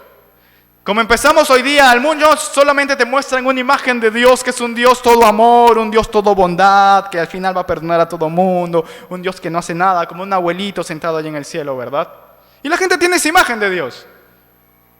Mucha gente se ha hecho una imagen de Dios, mucha gente no conoce al Dios vivo y verdadero, mucha gente no conoce al Dios de la Biblia, y lo peor de todo es que ni siquiera tienen interés en conocerlo.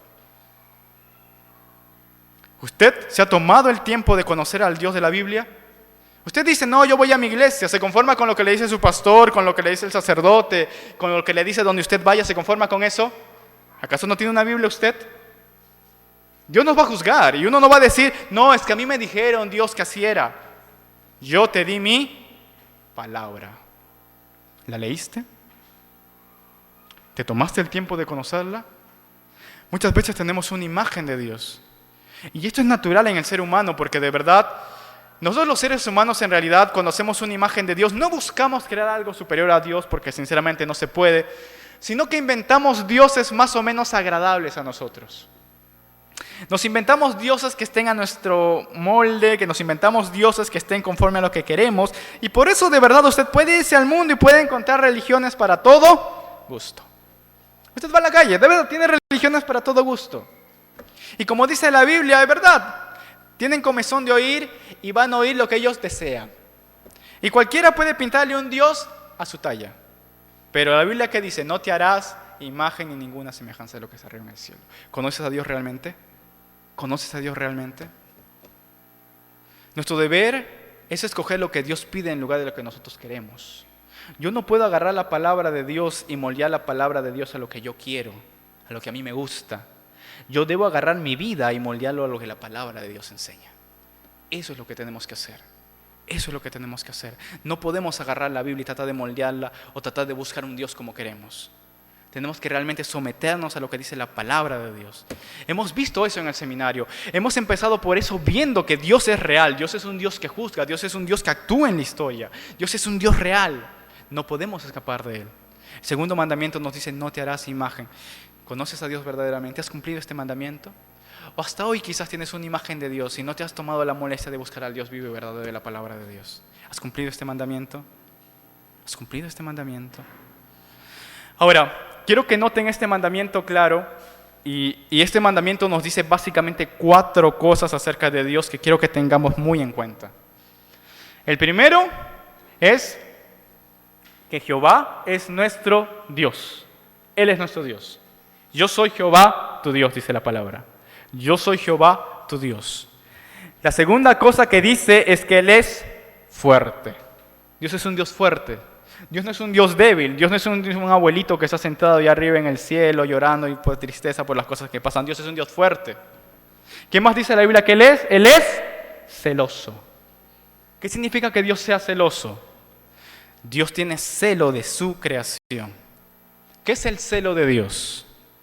A veces el celo es con una connotación negativa, ¿no? Y si bien es cierto, si hay una connotación negativa, ¿no? Cuando uno cela, digamos, algo que no debería celar. Pero el celo tiene una connotación positiva cuando uno cela lo que le pertenece, lo que es suyo. Cuando uno cuida lo que es suyo. Ese celo de cuidar, de proteger y de reclamar lo que es suyo. Y ese es el celo de Dios. El celo de reclamar lo que le pertenece. Él es el único digno de adoración. Él es el único digno de gloria. Nosotros le pertenecemos a Él y Él es celoso.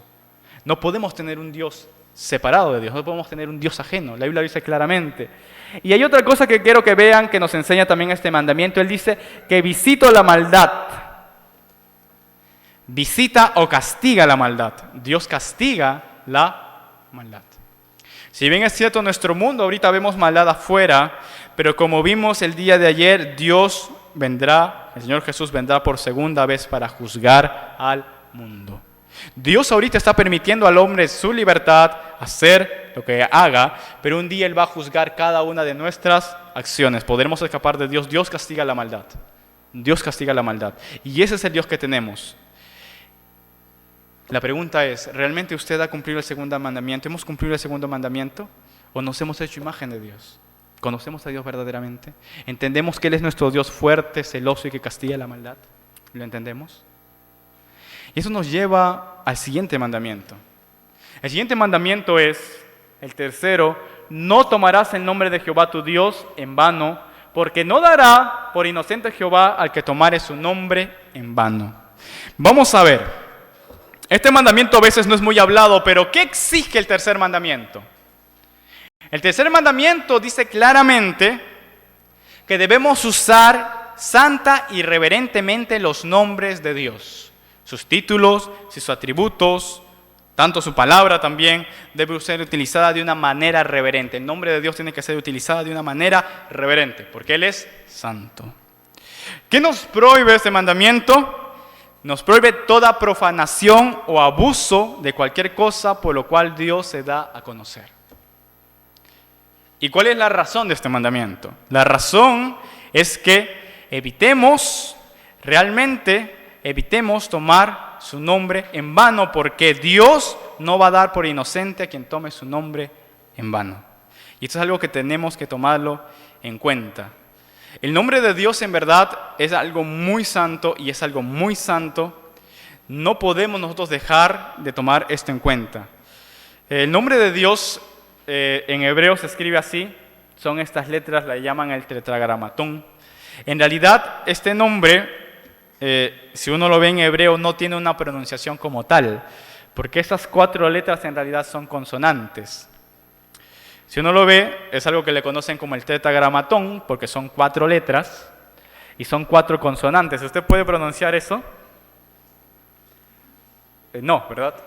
Ya, ahora eso está, cuando uno va a los textos originales, el nombre de Dios lo han dejado así, con consonantes. Ahora, claro, en el hebreo anteriormente se escribía solo consonantes, pero posteriormente al hebreo se le añade vocales, le llaman vocales masoréticas, son unos puntitos, si alguien estudia hebreo. Pero cuando escriben el nombre de Dios, cuando ponen las vocales, al nombre de Dios no le ponen vocales.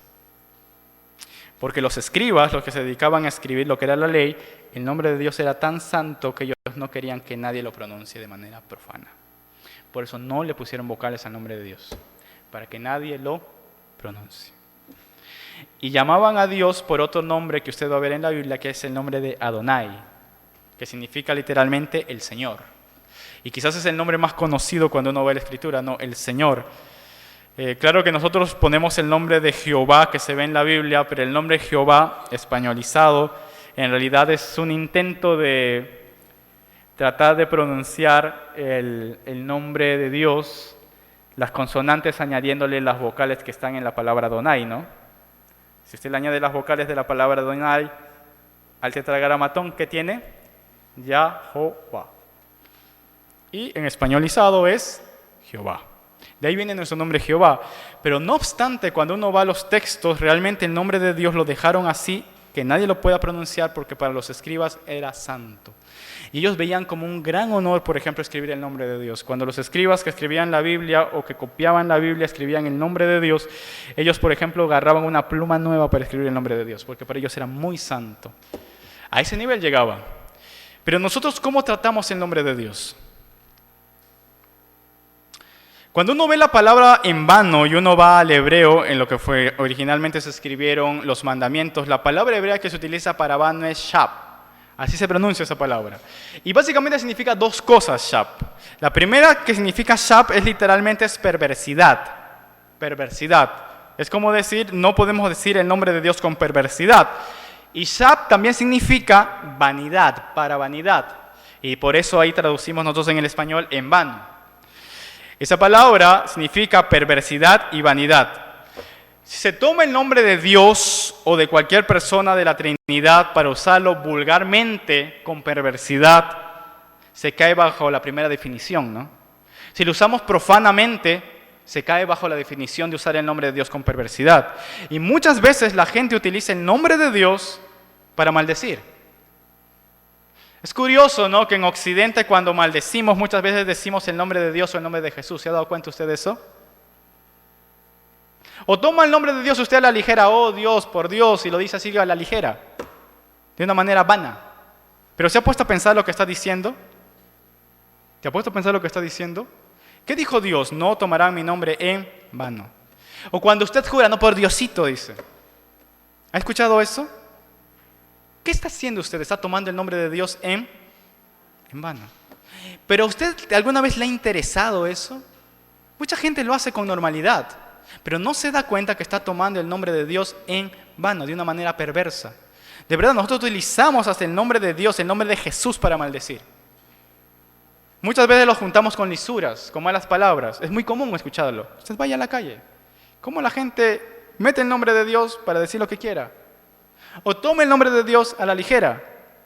¿Pero qué dice la Biblia? Dios no va a tomar por inocente al que tomara su nombre en vano. ¿Cómo tú puedes hablar de Dios de esa manera? Nos parece para nosotros algo muy natural, algo muy inocente, pero Dios es un Dios santo. Y si no había usted reparado en eso, póngase a pensar, ¿cuántas veces ha tomado el nombre de Dios en vano? ¿Qué más dice? Para perversidad, para vanidad. Otra cosa con la cual se utiliza el nombre de Dios en vano muchas veces es, por ejemplo, para fingir que uno es religioso cuando no lo es, ¿no?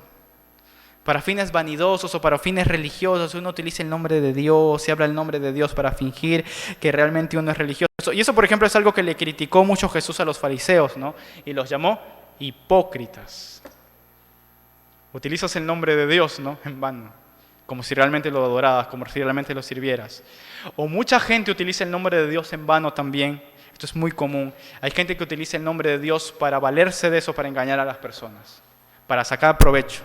La Biblia dice claramente, ¿no? Hay muchos engañadores que lo único que desean es sacar provecho de las personas, utilizando el nombre de Dios, el nombre de Dios en vano. Son cosas que no podemos hacer y la Biblia dice claramente. Quiero que lean esto conmigo, dice: este pueblo de labios me honra, pero su corazón está lejos. Los fariseos hacían esto. De labios decían que honraban a Dios, que seguían a Dios, pero ¿dónde estaba su corazón? De labios decían, sí, yo quiero seguir a Dios, yo quiero amar a Dios, pero su corazón ¿dónde estaba? En sus ídolos, en su vanidad. Ellos querían mostrarse como gente religiosa. ¿Cómo está usted? Usted dice que ama a Dios, ¿no? Pero le digo una cosa. Él dijo que van a estar muchos delante de él y le dirán, Señor, Señor. Y él les dirá, nunca os conocí. ¿Cómo se encuentra usted? En Lucas 6:46 el Señor dice, Jesús dice, ¿por qué me llamáis Señor, Señor y no hacéis lo que os digo? Muchos se llenan la boca diciendo, yo sigo a Dios, yo creo en Dios, yo conozco la Biblia, yo conozco la palabra de Dios, por sus frutos los conoceréis. Dices que eres cristiano, dices que sigues a Dios, dices que vas a la iglesia. ¿Cuánta gente los domingos está en la iglesia, pero hoy en la semana cómo trata a su vecino? ¿Cómo es en el trabajo? ¿Cómo es con su familia? Y le dice, Señor, Señor, y no haces lo que Él dice. ¿Eres un verdadero creyente? Puedes conocer mucho de la Biblia, puedes conocer mucho de lo que tú quieras, pero si tú realmente no haces lo que el Señor te ha ordenado, Él te va a decir, nunca os conocí, apartaos de mí, hacedores de maldad. Es la verdad, es la verdad. Hay mucha gente ahí llenándose la boca de Señor, Señor. Pero ¿cómo estás delante de Dios? ¿Te conoce? ¿Te conoce? Esto nos lleva a otro punto, ¿no? El cuarto mandamiento, que es leerlo conmigo, dice, acuérdate del día de reposo para santificarlo. ¿Realmente honramos a Dios? Vimos, amarás al Señor tu Dios con todo tu corazón, con toda tu alma y con toda tu mente. El Señor dijo, el día de reposo para santificarlo.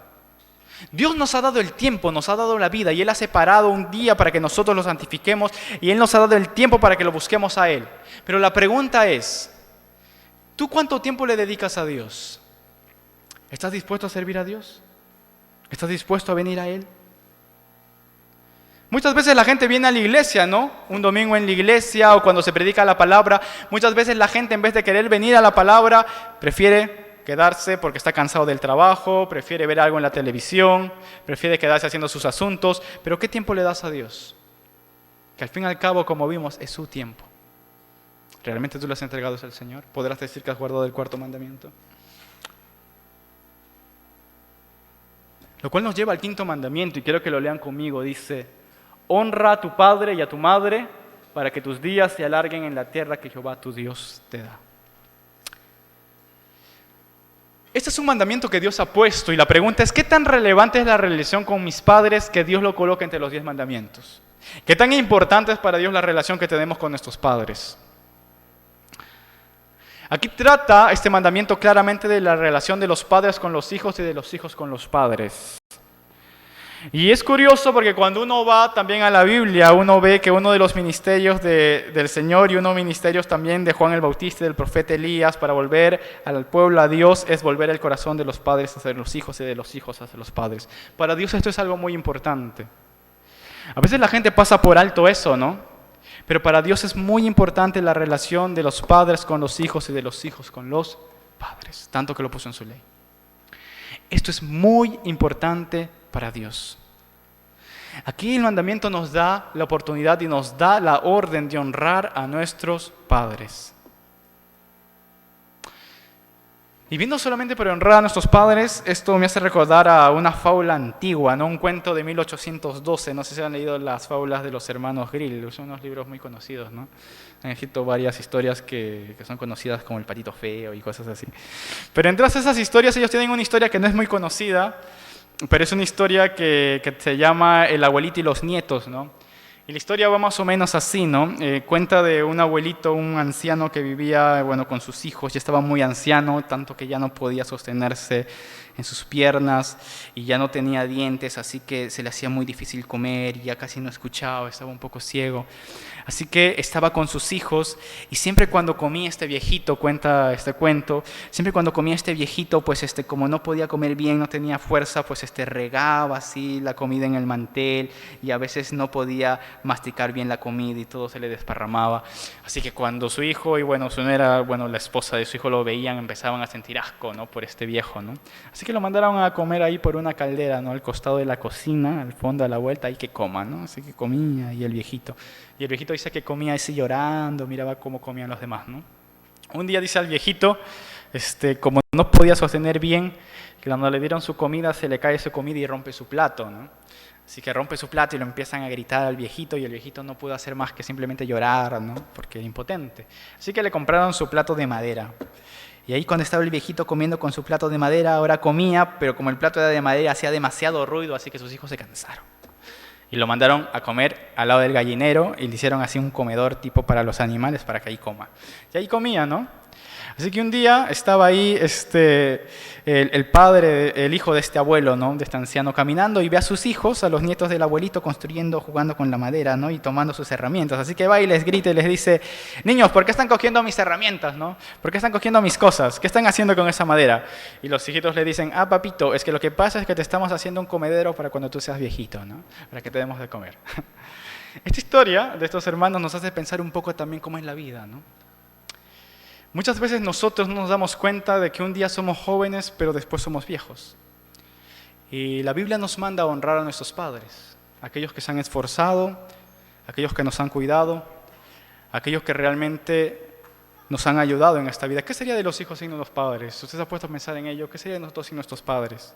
Este mandamiento nos da esa importancia de reconocer realmente la importancia de un padre. Y dice la Biblia claramente aquí también hablando de esto: ay del que le dice a su padre, ¿por qué me engendraste? Y a la mujer, ¿por qué me diste a luz? Hay mucha gente que se queja mucho de sus padres, se queja mucho de su familia, pero sin embargo la Biblia nos dice: honra a tu padre y a tu madre. Y la palabra que se traduce como honra aquí en el hebreo literalmente es kabod, que significa literalmente algo pesado, ¿no? Y básicamente es así: la honra o el dar honra a nuestros padres generalmente es como kabod, es algo pesado. Es fácil cuidar a un padre quizás cuando está anciano. Es fácil obedecer a un padre cuando te dice que hagas algo que tú no quieres hacer. Es algo pesado. Es una responsabilidad muy pesada y es una carga muy pesada en muchas ocasiones. Pero Dios dice que debemos llevar esa carga. Y debemos de verdad obedecer a nuestros padres porque ellos buscan nuestro bien.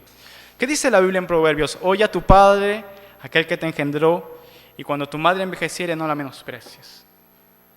¿Cuántos hemos obedecido realmente a nuestros padres todo el tiempo? ¿Por qué es importante este mandamiento? De verdad, Dios, ¿qué es lo primero que Él instituyó en esta tierra como institución? Si usted va al Génesis, lo primero que Él instituye es la familia a través del matrimonio. No sé si usted ha leído el Génesis. Él va a Adán y Eva, los bendice y les dice fructificaos y multiplicaos. Él da su bendición, instituye el matrimonio, varón y mujer, e instituye también la familia. O sea, el matrimonio y la familia no es algo que lo haya inventado la sociedad, no es algo que lo haya inventado la ley, nada que ver. Es algo anterior a todo ello.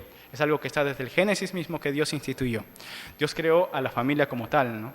Para Dios esto es muy importante porque de verdad es la base de todo lo que el Señor ha creado en su mundo. Si de verdad las familias buscan agradar al Señor y buscan servir a Dios, ¿cómo es el mundo? ¿Cómo sería el mundo? ¿Cómo sería una nación de una familia que realmente buscara a Dios? ¿Y dónde empieza esto? En principio por los padres y por los hijos honrando a los padres. Es algo que Dios le toma mucha importancia. Para lo cual también hay que tener en cuenta el otro aspecto, ¿no? Porque este mandamiento también va con la otra cara de la moneda, que uno lo ve cuando va Pablo, y Pablo dice, sí, los hijos deben honrar a sus padres porque es el primer mandamiento con promesa, dice la Biblia, pero también dice, padres, no exasperéis a vuestros hijos, ¿no? Padres, no lleven a ira a vuestros hijos. Y esto es algo que también se ve mucho, ¿no? No es algo que también debemos notar. Los mismos padres, ¿cómo han sido como padres? Si bien es cierto, el hijo le demanda honra y debe honrar, pero ¿el padre es alguien honroso? Es la pregunta. En nuestra sociedad vemos eso que es algo muy atacado. Dios instituyó de verdad los mandamientos y todo para que vivamos una vida plena, pero ¿qué es lo que se ha atacado mucho? La familia, y generalmente lo que más se ha atacado es la figura paterna, ¿no? La figura paterna es algo que muchos han atacado. El enemigo ha tratado de tumbar mucho la figura paterna. Y hay gente que no sabe ser padres. Es más, malentendemos lo que es padre, ¿no? Si usted se da cuenta, por ejemplo, en nuestro contexto latino, la palabra padre, cuando lo decimos así coloquialmente, ¿a qué indica? Cuando uno le dice yo soy tu padre, ¿no? A alguien. En el contexto latino, cuando uno dice yo soy tu padre, es para decirle que, no sé, yo soy superior a ti o para humillar a alguien, ¿verdad? Porque en el fondo tenemos como esa idea de que el padre es alguien que impone, que humilla y que está ahí. Ese es el contexto. Pero cuando uno va a la palabra de Dios, ¿quién es el principal padre? Dios mismo. ¿Y cómo es Dios? Dios es amoroso, Dios es protector, Dios es proveedor. Dios se entregó a su único hijo, su única vida, por los que amaba. Ese es un padre verdadero, un padre no abandona, un padre lucha por su familia, un padre está siempre fiel, aunque su familia le falle. Ese es un padre. Pero muchas veces, como hemos visto que esto ha sido alterado, ¿no? En esta sociedad, muchas veces vemos familias donde solamente la madre trata de salir con los hijos. Y a veces es difícil honrar esta clase de padres, ¿verdad? Pero ¿qué dice la Biblia al respecto? Puede que nuestros padres hayan sido malos, puede que nuestros padres no hayan cumplido su rol, pero eso no nos exime a nosotros de honrar a nuestros padres. Porque Dios los juzgará a ellos, pero Dios nos juzgará a nosotros por lo que hacemos. Y de verdad, el anhelo de Dios es que sea una familia muy unida. De verdad, la familia también representa esta unidad espiritual, ¿no? En la cual se levantan. Si una familia realmente es temerosa de Dios, si un padre realmente es temeroso de Dios y un padre da este ejemplo de Dios a sus hijos, realmente las familias, Dios obra de una manera maravillosa. Eso es algo increíble. El primer ejemplo que un hijo tiene de Dios en realidad es viendo a sus propios padres. No sé si usted sabía eso. El primer ejemplo que uno tiene de Dios, o el primer ejemplo, lo que le da fuerza a un hijo es cuando ve a sus propios padres. Sus padres animan mucho, es muy importante. La figura paterna es algo muy importante, pero el enemigo ataca mucho eso. Y lo que hace es que muchas veces al ser atacado eso, los hijos no quieren honrar a los padres y se rompe este mandamiento. ¿Y cuántos de nosotros también hemos deshonrado tanto a nuestros padres? ¿Cuánto hemos deshonrado a nuestros padres? Pero la Biblia dice, honra a tu padre y a tu madre. ¿Lo hemos cumplido? ¿Realmente hemos honrado a nuestros padres? ¿O como padres realmente han sido honrosos ustedes en su familia? ¿Han sido honrosos en su familia? Han cumplido ese mandamiento delante de Dios. Si Dios te juzgara, porque la Biblia también dice eso, ¿no? Cuando el padre, si bien es cierto, el padre ha sido puesto como cabeza del hogar, pero eso no quiere decir que el padre se va a imponer por encima, sino que él se le ha dado la responsabilidad de guiar a la familia. Pero ¿qué va a pasar con esa responsabilidad? Dios le va a pedir cuentas. No sé si usted sabía, pero Dios va a pedir cuentas por cada familia. ¿Cómo es que usted se ha guiado por su familia? ¿Usted cree que se va a escapar de Dios? Hay mucha gente, muchos padres que abandonan quizás a su familia en esta tierra y piensan que se la han salido con la suya. Pero se van a encontrar con Dios. ¿Escaparán de Dios? Dios es fuerte y celoso. Y dice aquí, honra a tu padre y a tu madre. Aunque a veces sea difícil y sea como una carga, el Señor nos manda amar y honrar a nuestros padres, pero lo hemos cumplido. ¿Cómo estamos honrando a nuestros padres? ¿Cómo se comportan los padres con sus hijos? El siguiente mandamiento es: no matarás. Aquí uno quizás dijera, bueno, yo nunca he cometido este mandamiento, al menos un mandamiento puedo estar libre, ¿no? Nunca he matado a nadie, pueden decir, ¿no? Espero, digo, quién sabe, quizás por aquí sí. Pero, ¿por qué no matarás? ¿Por qué no debemos matar? Esto va muy relacionado con el Génesis que veíamos a un principio. ¿Cuál es el verdadero valor de cualquier ser humano, sea de cualquier nacionalidad, sea hombre y mujer, sea lo que sea, niño, sea lo que sea? ¿Cuál es el verdadero valor? ¿Nuestro valor de qué viene? ¿Nuestra dignidad de qué viene? Viene del Génesis, de que fuimos hechos a la imagen de Dios. Todo hombre tiene la imagen de Dios. Y nadie puede tomar la vida de otro hombre. Solo Dios es el único que puede tomar la vida. Y de verdad Dios le da un valor supremo a la vida. Y Él manda que nos respetemos y que nos amemos los unos a otros. Pero ¿cómo es que está yendo el mundo? ¿El mundo realmente respeta la vida? Cada día de verdad vemos a nuestro alrededor asesinatos. Hay gente que mata a otra persona por un celular. ¿Respetamos la vida? ¿Respetamos eso que el Señor ha hecho? Ahora, por ejemplo, estaba saliendo en las noticias este caso de esa joven que la asesinaron por una discusión, la descuartizaron y tenían guardado su cuerpo en una casa. No sé si han visto eso en las noticias. A ese grado llegan las personas. Por una discusión la matan, la descuartizan. Durante estas semanas también está sonando este caso en México. No sé si ustedes han escuchado de esta niñita que la raptaron, la abusaron y la mataron. ¿Han visto ese caso? La verdad, cuando yo vi eso en las noticias, cuando estaba viendo sobre este tema, es algo desgarrador, pero es algo más común de lo que pensamos, ¿no? No matarás. Y miren cómo es que salen en las noticias cosas tan horribles como estas, el miércoles ¿no? 19 de febrero por la noche de Gladys Giovanna Cruz Hernández y de Mario Alberto Reyes Nájera, quienes presuntamente están implicados en el feminicidio de Fátima, la niña encontrada en Tláhuac, la pareja dio sus primeras declaraciones, en las que los imputados revelaron detalles del crimen.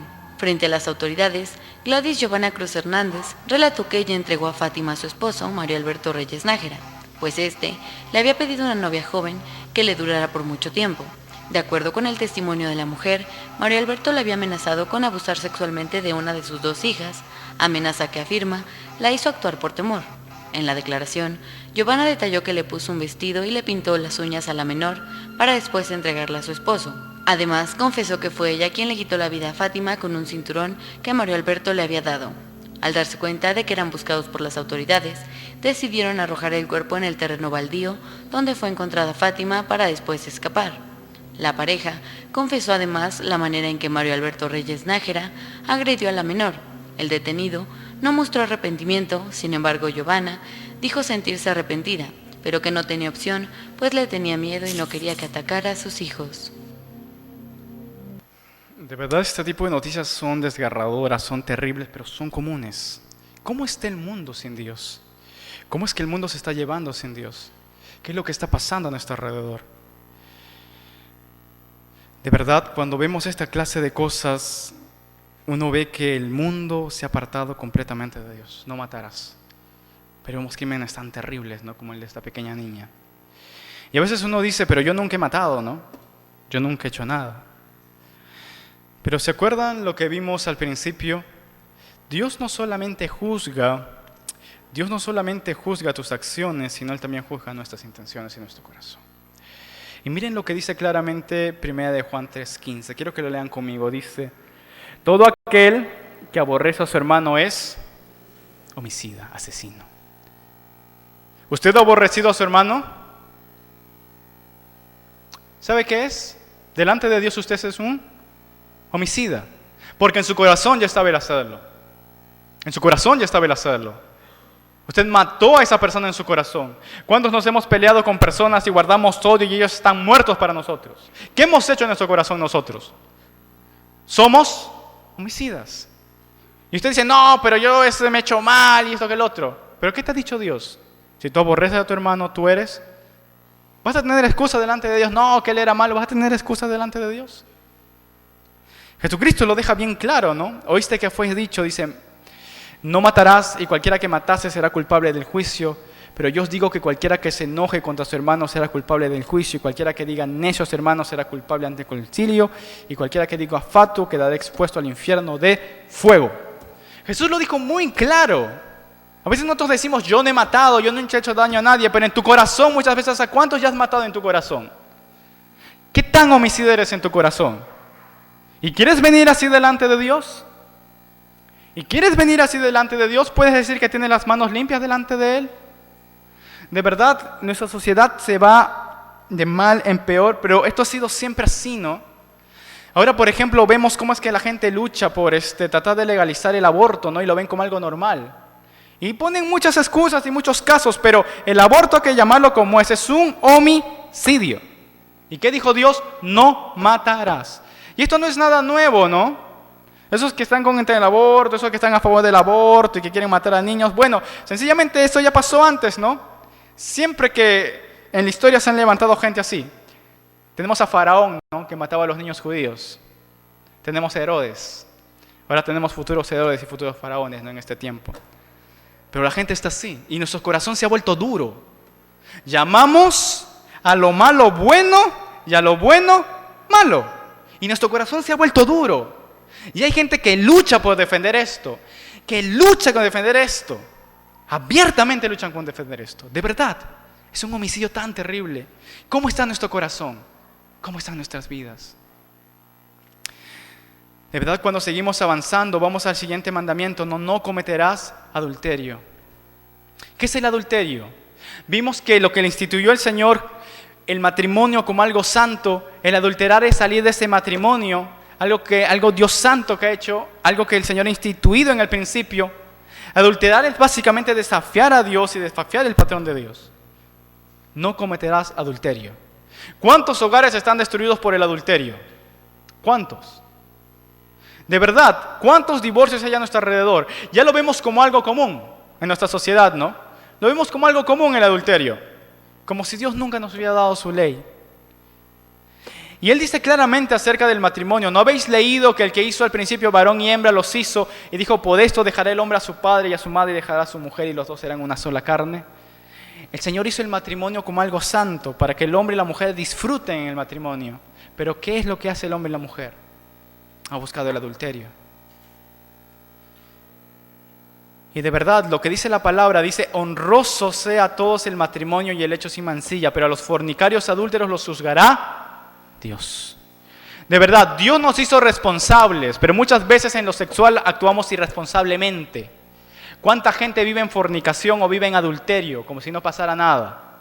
¿Cuánta gente lo ve como algo normal, tener una o dos parejas? Ahora lo ven como normal, no, ¿para qué ir al matrimonio? Mejor hay que convivir y hay que probar si somos compatibles, y si no, pues con otra pareja, ¿no? Lo ven como normal y lo ven como algo sabio. Profesando ser sabios se hicieron necios. Bien lo dice la palabra. Y es algo normal, ¿no? Y la gente lo dice muy abiertamente, muy alegremente, como si Dios no hubiera dado su ley. Pero solamente el adulterar es esto. Dios también juzga nuestras intenciones. ¿Qué dice aquí el Señor Jesús? Pero yo os digo que todo aquel que mire a una mujer para codiciarla, ya adulteró con ella en su corazón. Una mujer para codiciarla. Solamente cometer el acto es pecado, también codiciarla. Y esto va mucho para los hombres, ¿no? En este caso. El hombre a veces digamos por la vista, ¿no? Le llega todo, y a veces el hombre codicia a la mujer y la ve como una cosa. Y esto es muy común, ¿no? Cuánta gente que falta el respeto a las mujeres, cuánta gente que ve como algo normal ver a una mujer para codiciarla, verla como un objeto sexual. Y esto es muy común, por ejemplo, en lo que vemos en la actualidad, en este mundo que ya está globalizado, este mundo quizás de las comunicaciones. Es muy común, por ejemplo, el consumo de pornografía. La gente es muy común el consumo de pornografía y es algo a lo que la gente está atada. La gente está atada ahí. Y la gente lo ve como algo normal, pero sin embargo, esto es algo que está sucediendo en nuestro mundo. ¿Y qué dice la Biblia? Cualquiera que mire a una mujer como para codiciarla ya adulteró en su corazón. Y de verdad, la pornografía es una industria que esclaviza a mucha gente y que lleva a mucha gente a pecados aún peores, ¿no? Pero cuando están haciendo esto, ellos también son partícipes de muchas cosas.